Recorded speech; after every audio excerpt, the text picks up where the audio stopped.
how to attract gourmet clients, and why folding your socks in just the right way might make you a better business owner. Today on Brand Tales.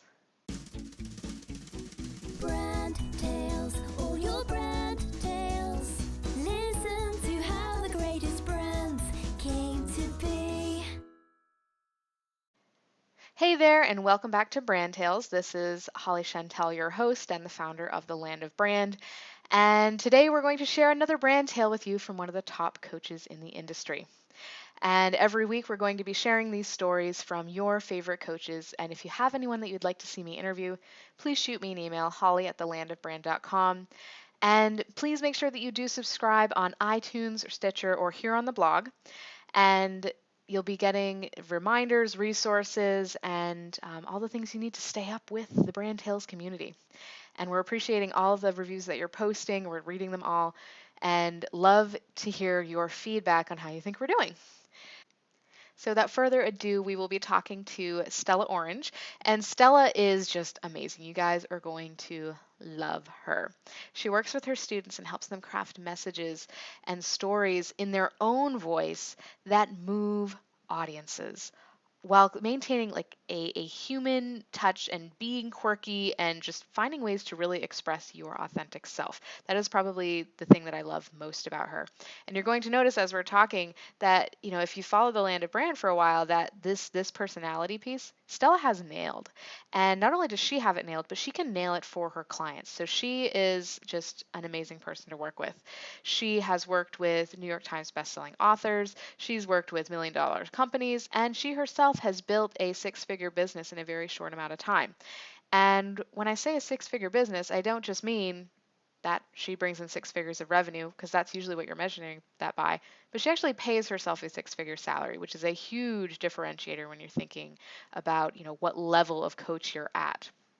And she just has this really great insight and this really interesting way of looking at the world and the industry that she's going to share today that is going to help you really expand how you're thinking about your message and how you're talking to and attracting your clients. So let's go ahead and talk to Stella, because I know you guys are going to love her, and let's go. Welcome, Stella, to Brand Tales. I am so excited to have you here. I've been really looking forward to this interview. It's really awesome to be here with you, Holly. This is great. Yay. All right. And so you are just like one of the funnest people that I've met in the business. You quickly became like one of my favorite people. When we first met, I mean, we, talked about popcorn and, geeked out and had a lot of fun. And I'm really interested to hear about your business and the journey that it's taken to get to where you are. So can you start by telling me what is your favorite thing about your business? My favorite thing about my business is what I call idea porn.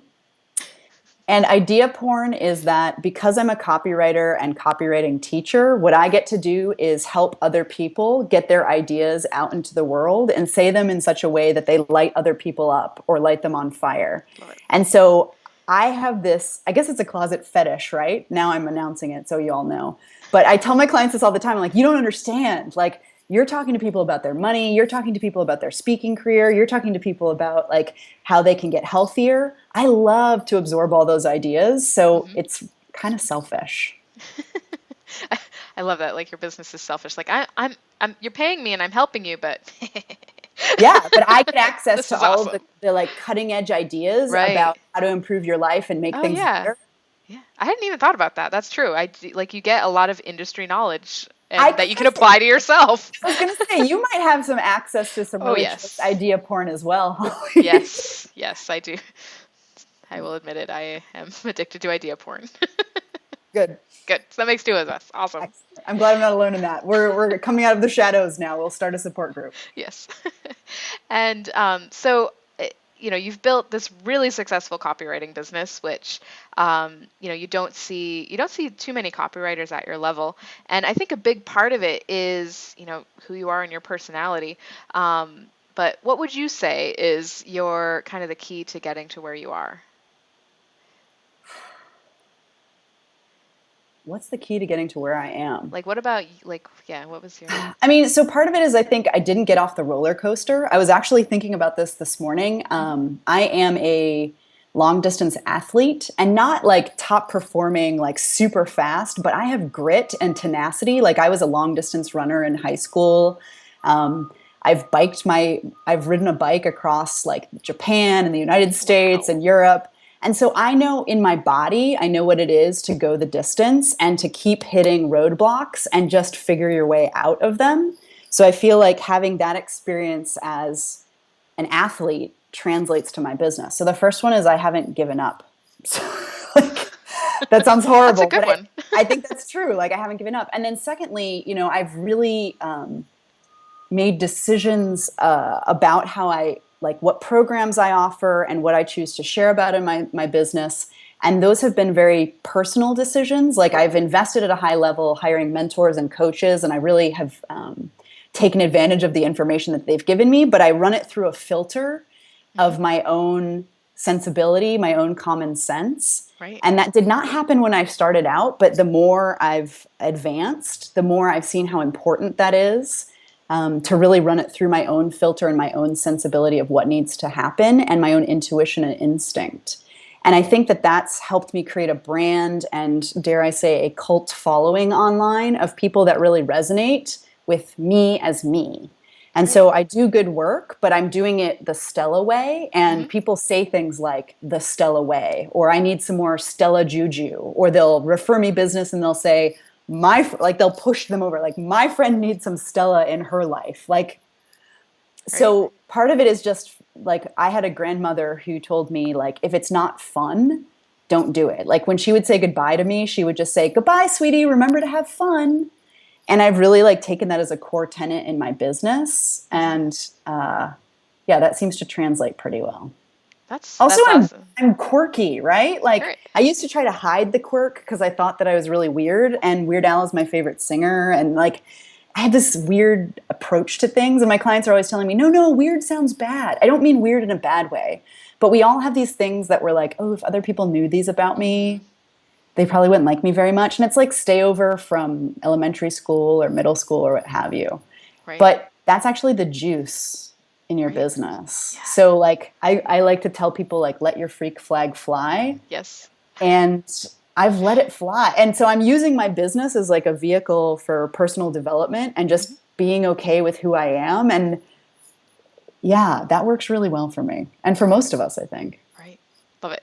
You just dropped like so many gems right there. Let me try to coalesce. Like Unpack them. I keep, Fantastic. I'm like putting these little pins in my head. Like I gotta remember to mention that.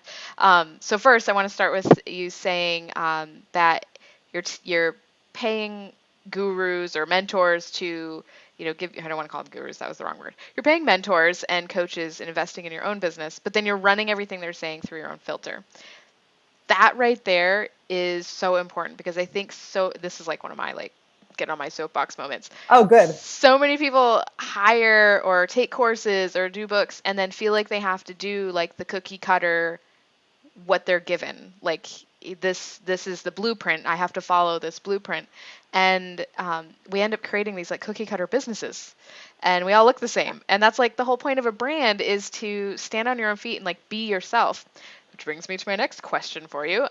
Was you were saying you've really allowed yourself to be fully self-expressed in your business, and that has created this cult following and this almost vernacular around your business. Um, and you mentioned that you haven't always been able to do that, but can you tell me a little bit about um, why you might have been hiding before and what it took for you to be able to step out of that? Oh, yeah. Um, I don't think about it like hiding. So I'll just say that word Hmm. triggers me. I'm like, no, I wasn't hiding. And maybe that's just Yeah. coaches can analyze me, but there it is. I just think of this as our evolution and what you're ready for. And I think of it, the way I look at it, there's an innate timing to all this stuff. Hmm. And I'll get on my soapbox for a moment. But one thing that really steams my clams is how self-flagellating so many people that are newer in business are about, oh, I'm hiding. Oh, I need to step out. And a lot of the copy Hmm. supports this really damaging self-concept that Right. you're kind of like afraid and you need someone to see the greatness in you and pull it out. Right. I think a It's lot like of that's, shaming you almost. yeah, it's like Yeah. horse poop is what it is, but it's shaming horse poop. And so, and I know some people feel that way, but that's just not the story that's not the narrative I'm running in Mm-hmm. my own self. But when I was starting out, one thing that I was really trying to hide from people, like one element of me, was that I'm not formally trained as a copywriter. Mm-hmm. I've never worked on Madison Avenue. I've never worked in advertising. I don't have a degree in marketing. I actually have a master's in teaching. I used to teach high school before I did this work. Oh, cool. Awesome. Yeah. That's why we get along so well. And so I was, if you would have met me in my first 2 years of business, you would have heard me try to hedge and like steer your attention away Right. from the fact that that's who I am and that's how I got here. And what happened is, bless my clients' hearts, I had a couple clients at that time when I mentioned, like, kind of sheepishly, well, I kind of self-taught and I'm just kind of going on my feeling about this stuff and I've never taken a copywriting course. And they were like, Stella, we love that about you. Right. And they had an intervention. They were like, look, we don't want to work with the slick Rick, like, hey, marketing people. Mm-hmm. What you teach us actually gets us the results we want. And you're so real and so human. And so that was like, I didn't come to that by someone like teaching, like, how to say that?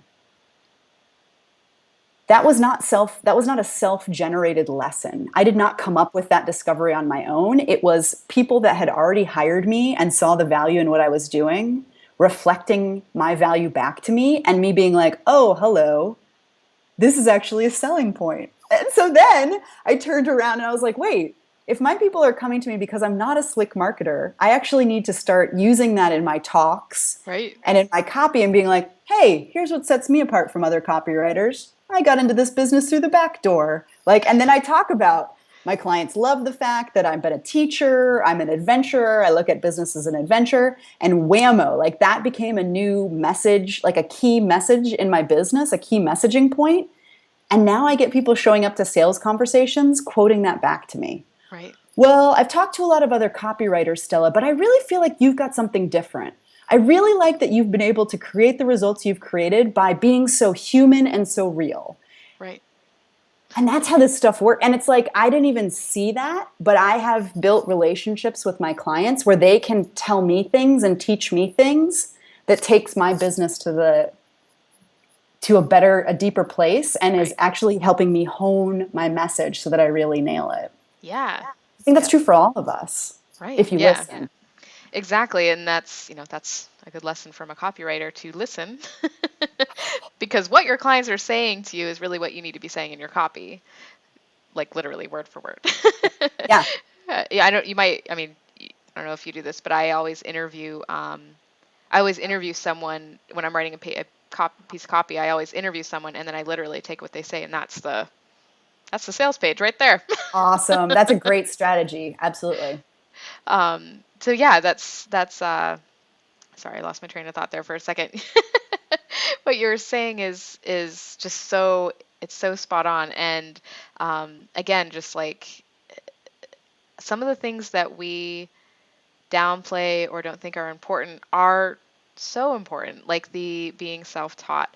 I know I felt this way, and I know that a lot of clients feel this way when they're starting out and people are asking them like, well, how do you know all this? Like I started when I was like, I think I was only 24. Like, what's a little kid like you gonna teach me? Yeah. Yeah.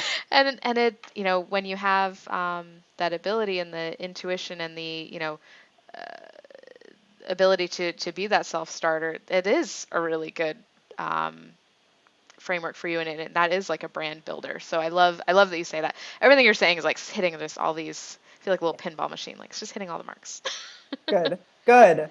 So it sounds like you have a very, very natural ability, a very something that you've been self-taught and don't really have to have a lot of people telling you what to do. So have you ever had like an idea that was an epic fail? Oh yeah, all the time. We have an idea graveyard in my business because I'm an idea generator and it's just who I am and what I do. So I've had to train the people around me to be like, yeah, don't do that.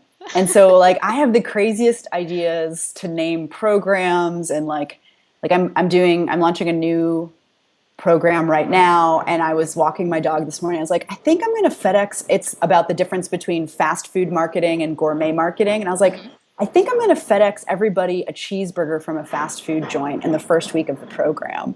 And so, like, maybe that goes to the idea graveyard, maybe it doesn't. I actually think it might work. It might be a really good idea. And then the next week, send them some really gourmet chocolates and have them kind of meditate on the different experience of receiving fast food burger in a Ziploc bag and these really nice high-end chocolates, and how can they apply that to their business. But in terms of epic fails, last February of 2014, was what I affectionately refer to as the February of failure. And I had two big projects that I put a lot of blood, sweat, and tears into that totally bombed. The first one was, I think, a 9-week mid-level course. I had launched it twice before online, and it worked like a charm. But for whatever reason, the third one totally tanked. And I didn't meet my numbers. I think I was looking to put 15 people in the program. I got 2. And I really took it hard. And the fact that I had done it before and it had worked, and I had all of this momentum built up, and then it didn't work, and I was like, and I was so closely knitting like my sense of well-being to how my business was performing. I had to have friends and colleagues reflect back to me that that wasn't healthy, and then I just needed to like separate like work from my own like sense of well-being and self-worth. Right. And then the second one was that I do these writing workshops. So 2.5-day writing workshops. It's usually about 12, 14 business owners. We get together, write marketing copy together, and then we do some fun activity. And I'd been doing them for a couple years already. I always do them in Montana because I really love Montana. I used to live there. We go ride horses and drink whiskey, and it's got this whole like cachet, right? And like the reputation precedes it. People are like forget that they're actually spending 2.5 days writing marketing copy with me, and they actually just focus on drinking whiskey with me. It's like I don't even drink that much, right? But it's just fun. Right. And I decided to do it at the time. I was living in Miami, Florida, and I decided to do it in Miami. Well, I'm not a big fan of Miami.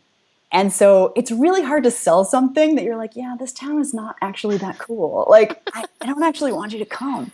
And so for that, and I think I didn't give myself enough lead time to actually promote it. And I had such an easy experience of promoting and selling the Montana events because I mean, you can just see it in my energy. Right. Like, I'm like, oh, Montana, come with me. Everyone needs to go. Like, You get like and this little swagger.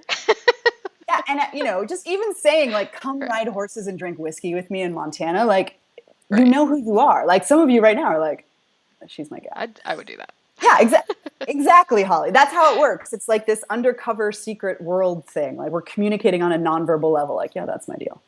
And so it naturally attracts people that are really great clients and really fun for me to work with. But I tried to sell the one in Miami, and I was on like the 14th floor of a high-rise like apartment overlooking the ocean and blah, blah, blah. But my heart wasn't in it.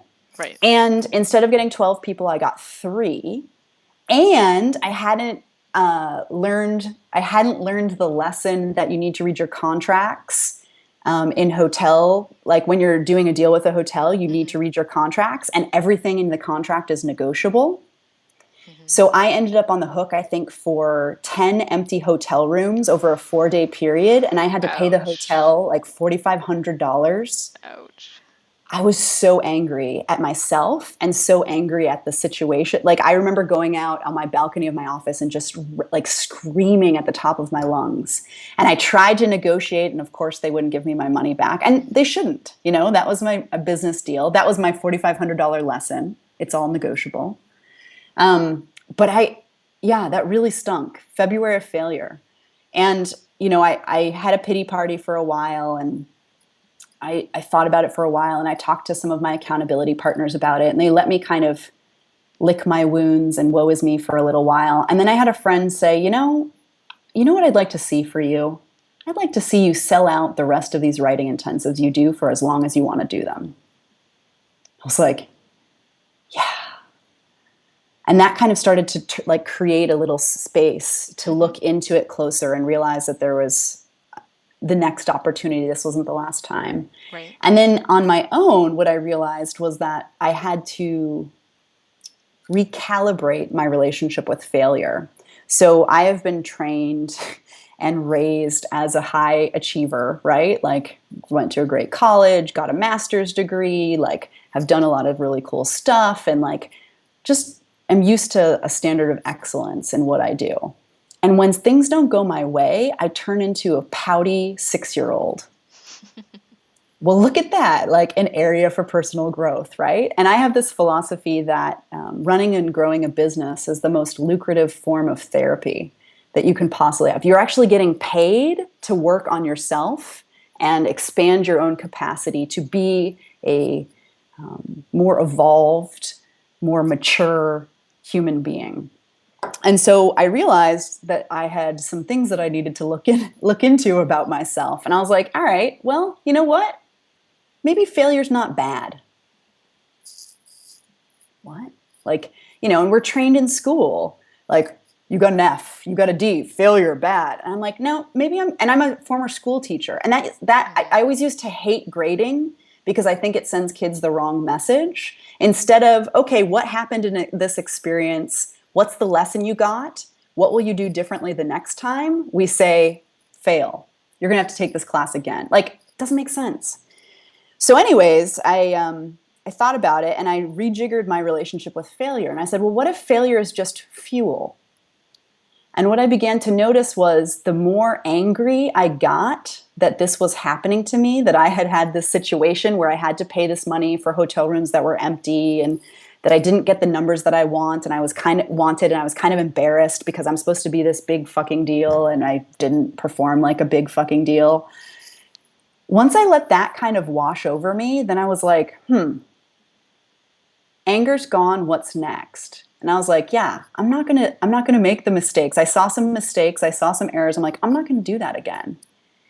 And then I also took the lumps and the lessons from the launch of the program. And I was like, well, you know what? Third launch often is harder for people because if you don't get enough new people on your list and, the people that have bought are going to buy, they've already gone through it. Lesson learned. And I learned some things about the marketplace too and how to price and package my stuff. I would not give those lessons back for the world. Right.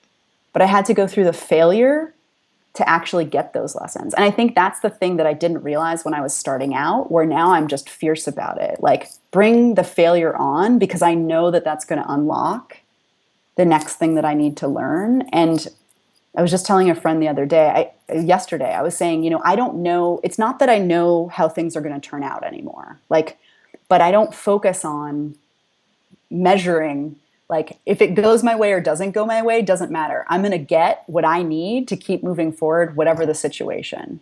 And when you've got that attitude and mindset, like, external results, like, they kind of matter, but you know that your train is bound for glory. So you're just kind of on the roller coaster, like, bring it on, people. Like, I'm not getting off. I love that. And that kind of goes back to what you were saying before about, the piece that has really brought you to where you are is that not getting off the roller coaster. And even as you were talking, I could hear that endurance athlete in you. Yeah. It's not always pretty. Like, I'm in a good mood right now, but like, I'm not always chipper. Like, sometimes Right. I had a pity party. Oh, I did a preview call last night and I was like, well, that didn't go exactly how I wanted it to. And I laid on my couch for 10 minutes and like had a pity party. And then I was like, all right, that's enough. Let's take a salt bath. Like, let's eat some chili. Let's move on. Tomorrow's another day. Like, so I did not know that when I started. Like, I did not know how to dust myself off and pick myself up so quickly. I knew how to do it in sports. I did not know how to do it in business. And now that I am taking better care of myself and this vessel of my body, I can do that a much better job of that. So, yeah, amen and hallelujah. So you mentioned that, when you if you have a failure or like a bad thing, you pout like a 6-year-old. So what do you do when you're celebrating? tell us what like success looks like when you feel like you've made it. I am working on having the feeling that I made it be an everyday experience. So I just hired a new accountant. We just moved from Florida to Ohio last summer. And this year's really been about wealth building. And letting myself flood my body in the emotions and sensation and experience of calm accomplishment. Mm. I've been doing this for 6 years and I've made it, right? I don't know what the statistics are, but there's like a very small fraction of us that get past the first 2 years, and then even a smaller fraction that get past the first 5 years, and an even smaller fraction of us that are paying ourselves really well. And I'm not talking about having a six-figure business. I'm talking about paying yourself a six-figure Right. salary. Right. And so I never thought I would make that much money in my life. And suddenly I'm like, all right, need an accountant, need a financial planner, like holy smackers. And so this year for me has really been about letting this be the new normal. Mm-hmm. That I'm not panicked, that the money's there for me.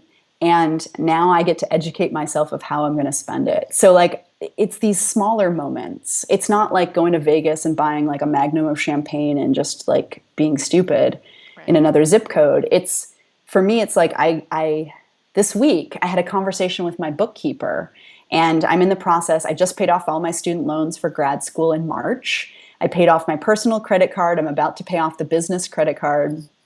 And after that, I was like, well, then what?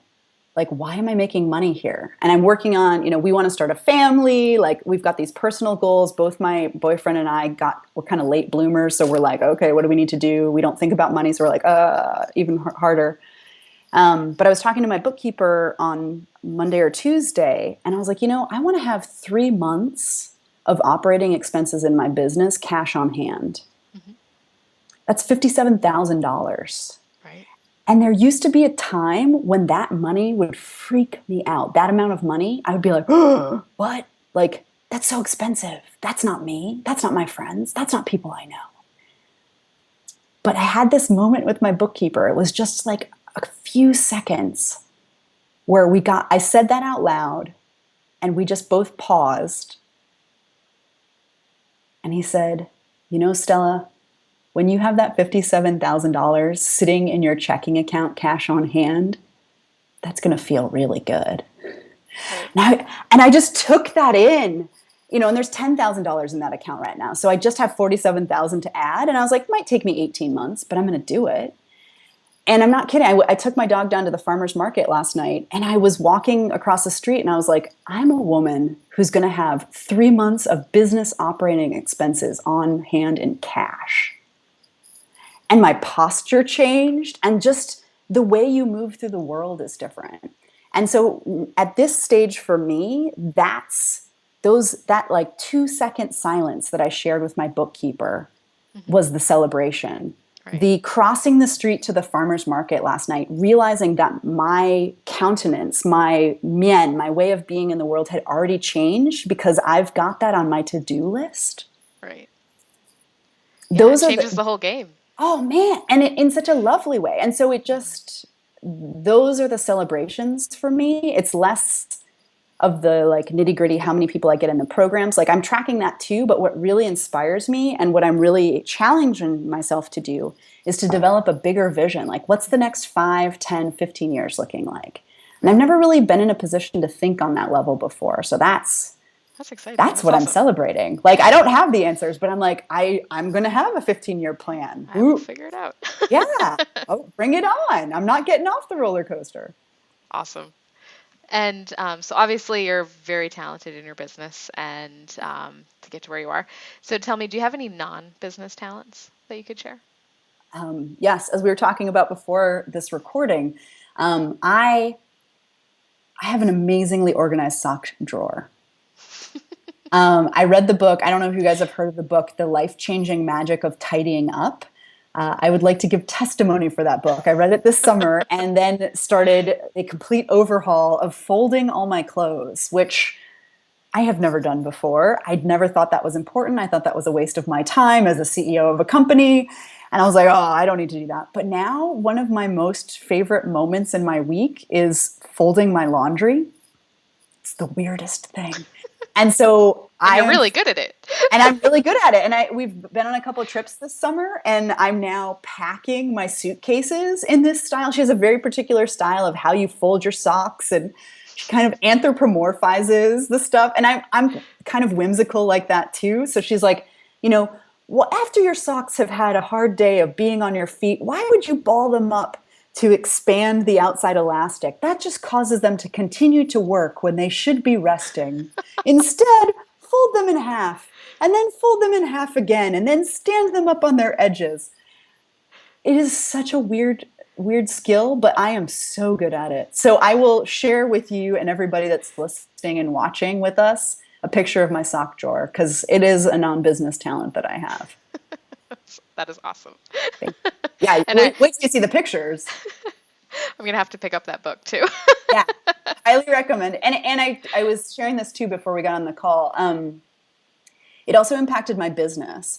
And I just want to say, you know how there's certain books that call to you, or certain people, or certain like inquiries or lines of questioning. And this book just called to me. And I know enough that when something pings for me like that, that I just pick it up, even if I don't understand why, and just look to see what's there and what I'm going to get from it. And that reading that book and organizing my sock drawer has actually triggered this beautiful sprint in my business where like I'm on fire right now and I'm, filling programs and launching things and talking to people. And it really did. I trace it back to organizing my sock and underwear drawer. So I know it's not for everybody. I know not everyone's there, but if you are feeling called to that and it pings for you, check the book out. It's such a great read. It's from a copywriting perspective, it's actually great. I got some of my clients to read it as well because the way that she organizes information is perfect for an awesome free gift. And the way that she speaks of her business is really great seeding when you're trying to bring people along. So you can read it for that purpose too, but I just read it to fold my socks. To each their own. So let's talk about some other favorites. What is your favorite business tool? Teamwork PM. It's a project management tool. I've used that. It works really well. Yeah. Very cool. And do you have a guilty pleasure other than folding socks? I want to say sex, but I will also say cooking. Both? Same time? Maybe at the same time.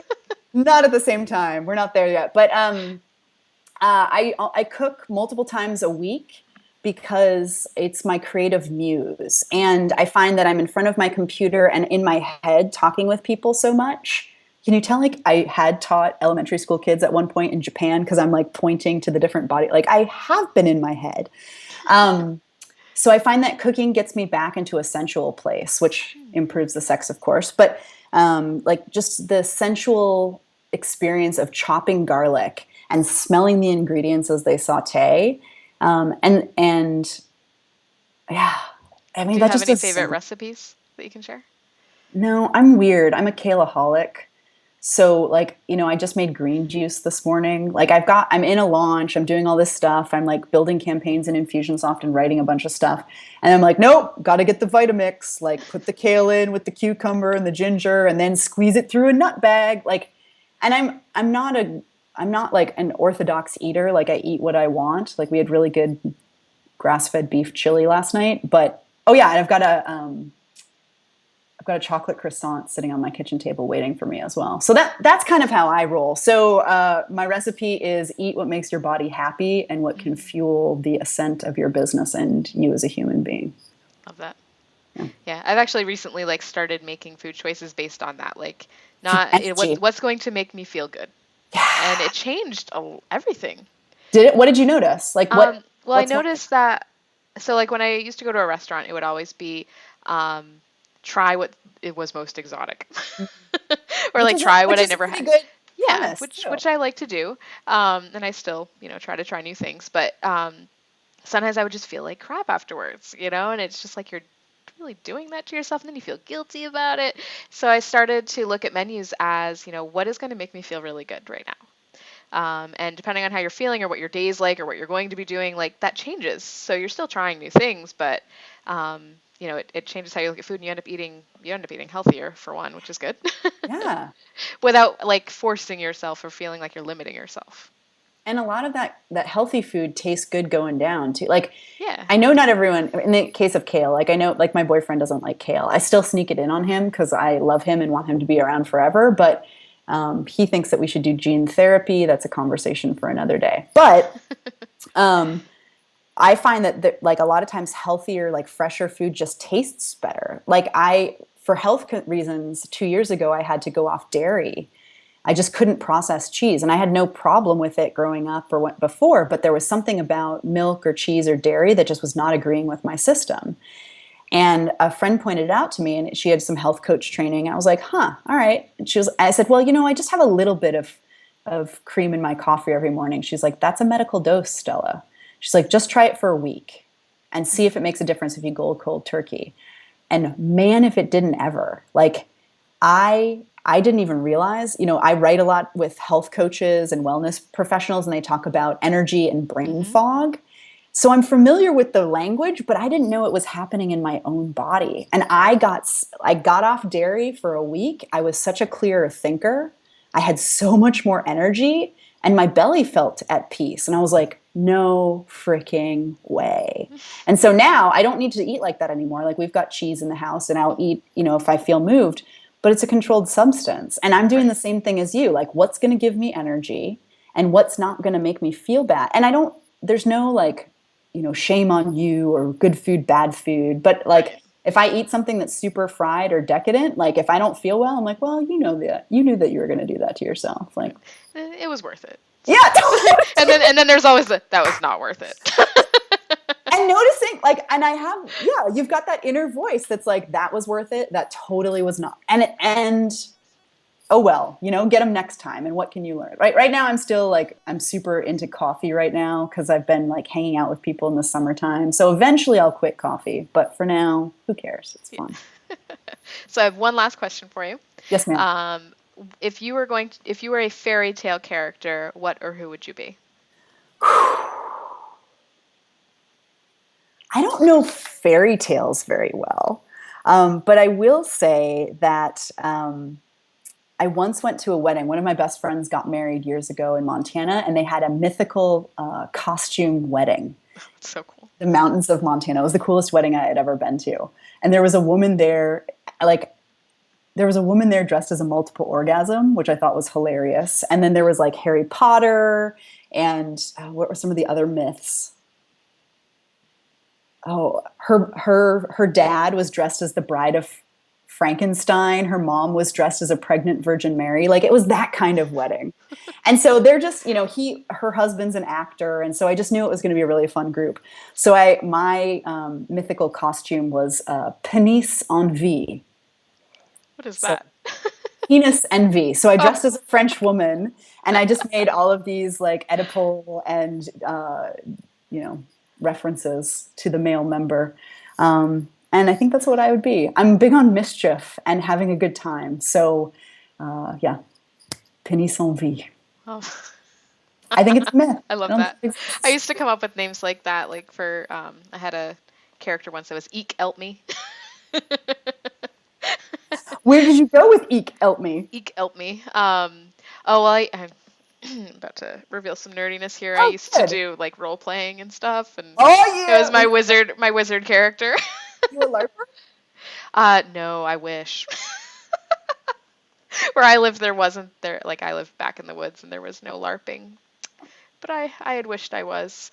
I'm so glad that I got you to admit that on your podcast. Yeah. I love Rudel Yankovic. You were an elf in the forests. This is good. This is good. We've accomplished important things here today. Yes, we have. So, you're fantastic, and I know that people are going to want to find you online. So tell us about your website. Tell us if you have anything that you can offer for our listeners to kind of check you out and get a feel for what you do. Yep, check me out. I do have a website, and I help people write them. My website is stellaorange.com. I do have a presence on Facebook and Twitter too, so you can find me there. And then if you're interested in knowing more about how I actually work with business owners on writing their copy and getting projects done in record time in a way that makes them proud to share it with the world, I do have a free gift for everybody. If that's all right to share, we can talk about that. Absolutely. Cool. Go for it. So I've got a free gift, which is called They Won't Pay You Gourmet Prices If Your Copy Screams Fast Food. And this is my big stump speech when it comes to copywriting. I would say a good 90 to 95% of what I see online is fast food copywriting, which means that it plays on people's fears and insecurities. It uses words like struggle and overwhelm. And it makes promises of cheap, fast, and easy, much like fast food, which is why I'm thinking of sending my clients a FedEx box with a fast food hamburger in it. I don't think that this does anybody any favors. I actually think if you want to call in quality people online, you need to speak to people as if they are quality and as if things are not cheap, fast, and easy. Right. Because good work is not cheap, fast, and easy. We can do things quickly and we can do quality work quickly, absolutely, but we need to raise the standard of our language. So in this free gift, it's 15 pages. There's exercises, there's case studies that I've worked with business owners through in a variety of businesses, and just some questions to ask yourself as a business owner, like, are you transmitting on the fast food level and expecting to get gourmet clients to resonate with that? Which won't happen, right? Like, that's part of the problem. So you can get that at stellaorange.com/fast-food. And that's totally free. I will send you some follow-up emails if you want to know more and get to know me. If that's not fun, there's an unsubscribe button at the bottom of every email.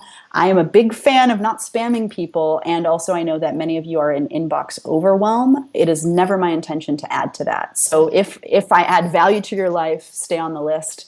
And if it's just too much, hey, no hard feelings. I'll see you when you're ready. So they can pick that up again whenever they like. Awesome. And we will also be posting that link on the blog and in the resources, so that they, just in case someone didn't catch it or whatnot, we will post it for you. Great. And I have been on your list for a few months now, and you put out really quality content, and you're not a spammer. You're one of the few newsletters that I really do read. So thank it's you. my little bump for Thank for you. Stella. If you guys are thinking about doing her free offer, she is awesome. So thank you so much again for coming. This was so much fun. And thank you everyone that is listening for joining us for another week and another brand tale. If you haven't yet, make sure that you subscribe on iTunes, Stitcher, or the blog. With the blog, you get the video, the audio, the resources, and we'll remind you every week. So that's a good option if you haven't joined yet. And this is just an awesome community, and we're so happy to have you here. And we will see you next week. Bye. Bye, everybody. Thanks, Holly.